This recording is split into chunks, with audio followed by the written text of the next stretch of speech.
சென்னையில் ஏடிஎம் மையத்திற்கு கொண்டு வரப்பட்ட 1,18,00,000 ரூபாய் கொள்ளையடிக்கப்பட்டிருக்கிறது. இது குறித்த கூடுதல் தகவல்களை தருகிறார் எமது செய்தியாளர் சதீஷ். சதீஷ், சொல்லுங்க, இந்த கொள்ளை எங்கு நடந்தது, எப்படி நடந்தது?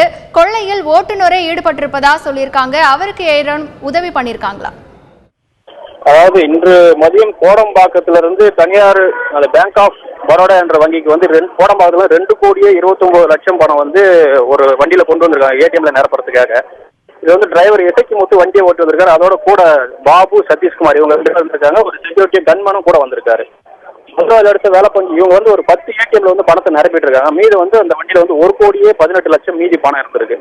வேலை பஞ்சு அவர் பேங்க் ஆஃப் பரோடால வந்து அந்த பணத்தை நிரப்புறதுக்காக அந்த பாபுவும் சதீஷும் போயிருக்காங்க. அப்போ இந்த கன்மனோட கவனத்தை திசை திருப்பி டிரைவர் இசக்கிமுத்து வந்து நம்ம கடை டீ சாப்பிட போகலான்னு சொல்லிட்டு அந்த வண்டியை வந்து ரோட்டுக்கு இந்த பக்கமாக கொண்டு வந்துட்டு டிரைவரை கீழே இறக்கி டீ சாப்பிட கடைக்கு அமைச்சிட்டு இவர் என்ன பண்ணியிருக்காரு, அந்த வண்டியை கொண்டு போயிட்டு மதுவாயில் பக்கத்தில் இருக்க புளியம்பேடு பகுதியில் அந்த வண்டியை நிறுத்திட்டு அங்கிருந்து அந்த பணப்பெட்டியை வேற ஒரு வண்டி மூலியமா கொண்டு போயிருக்காரு. இது சம்பந்தமா இப்போ இந்த இடத்துக்கு வந்து திருவேற்காடு போலீசார் வந்து அந்த நபரை வந்து தீவிரமாக தேடிக்கிட்டு இருக்காங்க.